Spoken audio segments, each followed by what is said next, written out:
Good evening, welcome all of you. The topic we are going to take right now, there can be no sadhana without realization and experience.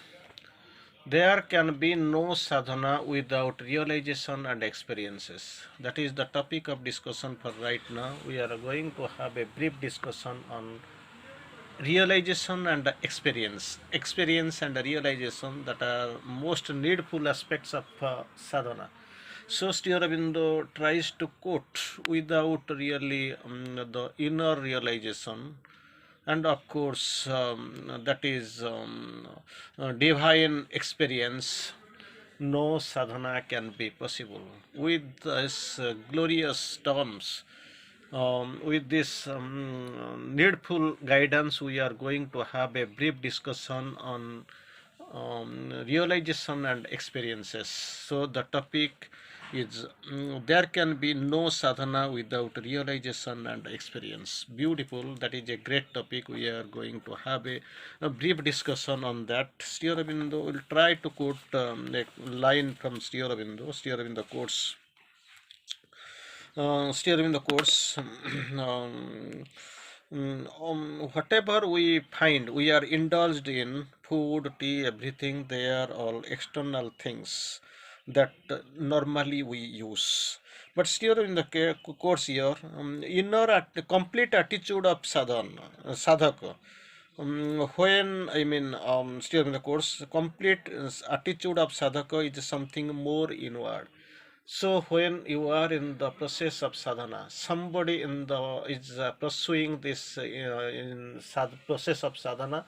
Of course, he is pursuing the integral yogic method. The main thing to be considered that more inward version vision must be taken care of. That must be you must be aware. So during the course outward things, it has got its value in its own position. Thing is that you must be inward. Thing is that following after them with a desire. For outward things we are normally going with desires, but thing is that at all times to be intent on one's soul. When we are going and of course following our soul, the things will come inward. I mean, in other words, for the inward persuasion, the soul's acceptance is the most needy factor, essential factor. So, still in the course here, centrally the inner being, living centrally in the inner being and its progress.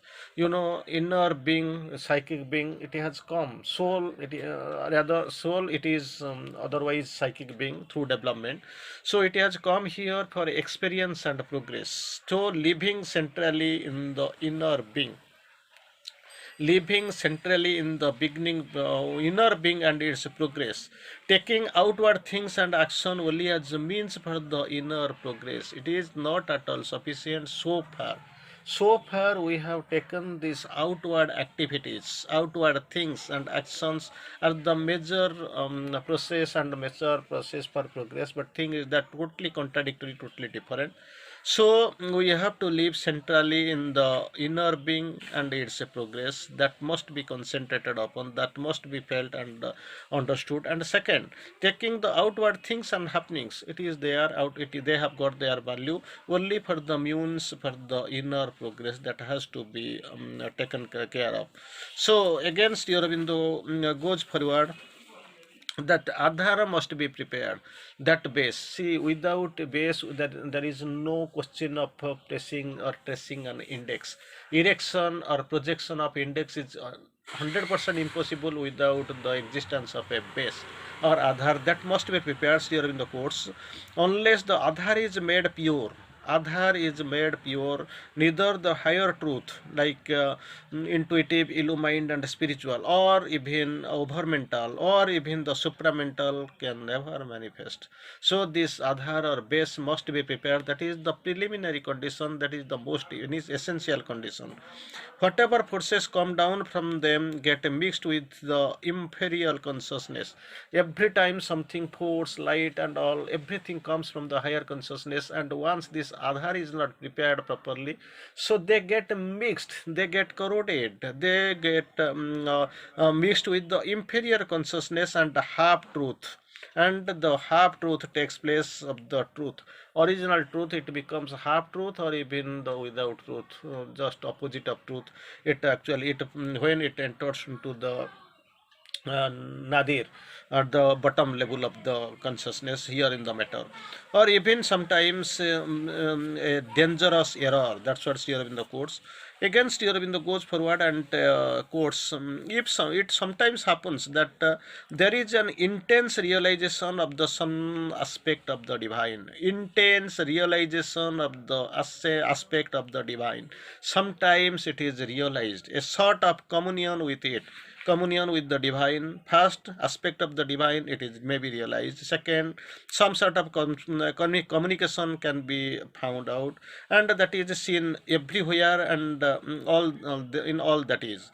It is a transitory phase here in the course. That is a transitory phase, not the final one.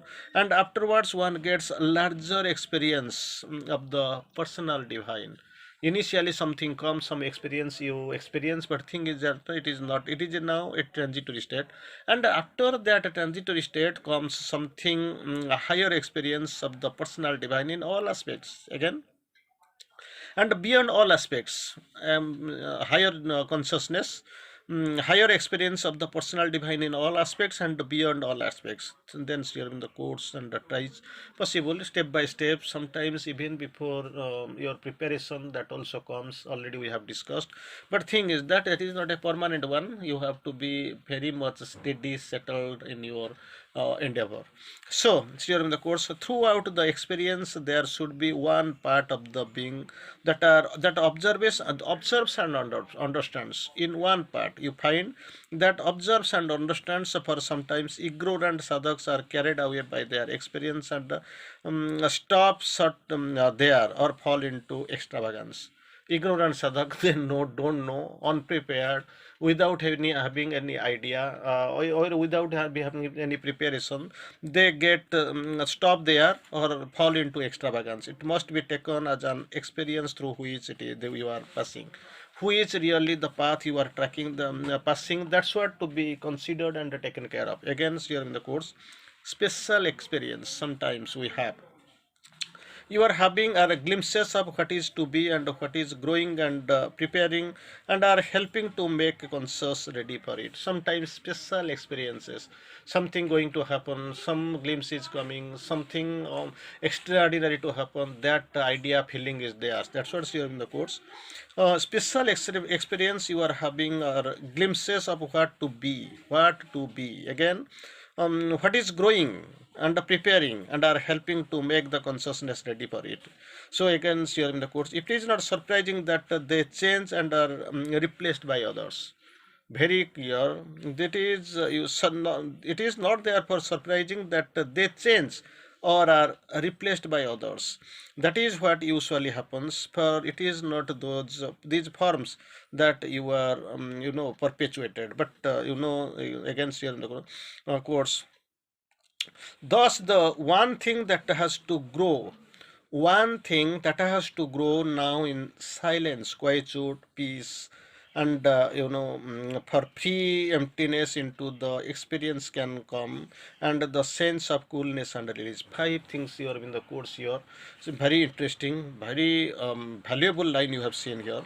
Thus, the one thing that has to grow most now in the silence, second quietude, the peace, the free emptiness into which experiences can come, the sense of coolness and release. That's what.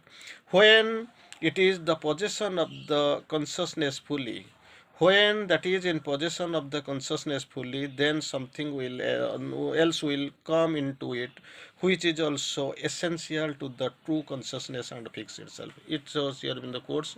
There is nothing strange, therefore, in the special forms of experience. The special forms of experience that is coming like glimpses of what is going to happen. Special forms of experience, ceasing and being followed by others. One is ceasing and second followed by others. After you have, what is has been seen, and yeah, those have been described in their letters to the mother and sister. We have seen that has been answered. When the more permanent forms of realization begin to come, special forms, it is transitory, then it comes, actually sometimes it is, then finally Sri Aurobindo comes when the more permanent forms of realization, forms of realization begin to come, it will no longer be like that. So, like through this and with this, you will find the permanency. Anyway, sometimes from other quotations you can find few lines on experience and realization as described, written, and of course it is predicted by the Lord. So here in the quotes here, without realization, our mental belief can't become a dynamic reality. Very interesting, very tough, very, guarded and guided steps Sri Aurobindo has placed before us. Without realization, our mental belief can't become a dynamic reality. For this mental belief to become a dynamic reality, the supreme realization, divine realization is a must. All realization of the divine is an inner realization, nothing on the surface. All realization of the divine is an inner realization. That must be taken care of. We must know that inner realization. Most of the time we stay in the surface. We just predict, we just try to understand, or do go many ways, but thing is that it is very clear, very sure that all realization of the divine is an inner realization. Nobody can have supramental realization who has not have the spiritual. So this spiritualism, spiritual life, spiritual realization is a must, and it is the preparatory step through which the sadhaka has to proceed into the supramental.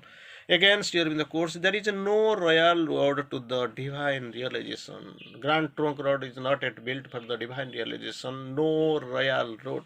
You have to pick the path that is actually being fixed by the mother and Sri Aurobindo. You have to come down to him. Total surrender is absolutely essential. So without this supreme surrender, it is very important, impossible. Against here in the courts, no royal road to the divine realization. The cosmic divine can be close to one as one's own self. The cosmic divine can be as close to one as one's own self, and the transcendent as intimate as the closest friend or lover. Closest friend or lover, as there the cosmic divine comes close to as one's own self. Number one, transcendent is as intimate as the transcendent as intimate as the closed friend or lover. We aim at the divine realization not only by the immobility of the spirit. We aim at the divine realization not only in the immobility of the spirit but also in the movement of the nature, in both the way.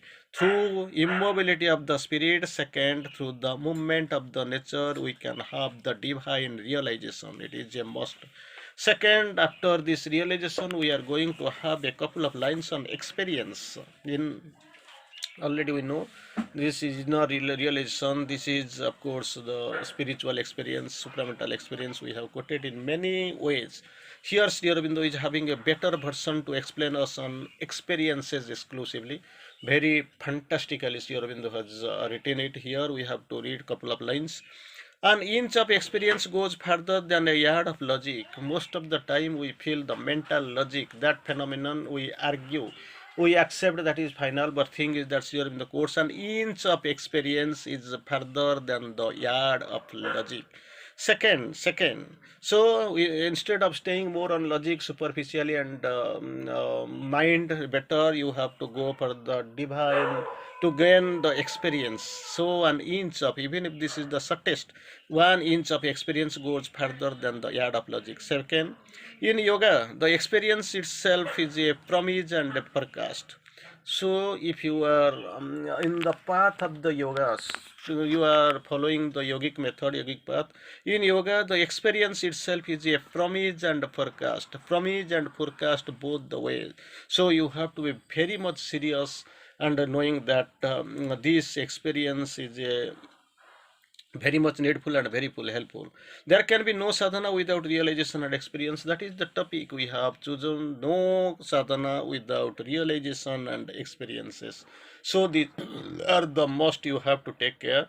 Not like we are daydreaming or predicting or something we are doing with the mind. Truest truth is like that. There can be no sadhana without realization and experiences. And finally, Sri Aurobindo comes, observe what you experience and know that it has its value. What you experience, definitely it has got value and is indispensable at a stage. Naturally, it is valuable, it has its value, and is indispensable at a stage, but don't take the experience as the final knowledge. It is a beginning, don't take it in a manner, in a way, or in a concrete term that is the final, but it is essential, required. So things must be taken in that way. So in the final term we have seen that is a great thing that what we have to do for that. Without the experience and the realization, nothing can come. Second, we have to go deep in, nothing on the surface. So everything we have seen, that for that we should not be impatient. For that aspiration is necessary, and you have to go get the inner experience, inner guidance. And finally, here in the course, you have to turn towards the mother and have her grace. Anyway, finally, we are having a brief line from Sri Aurobindo course. It is perfectly true that as long as there is not universal self-giving, just imagine, I am sorry, unreserved self-giving, that self-giving that must be unreserved. As long as this unreserved self-giving is not there in both internal and external, not only in one part, in internal and external, there is always be failings, dark periods, and difficulties. Three things here in the quoted. What you have to go for the unreserved self-giving. How? Both internal and external.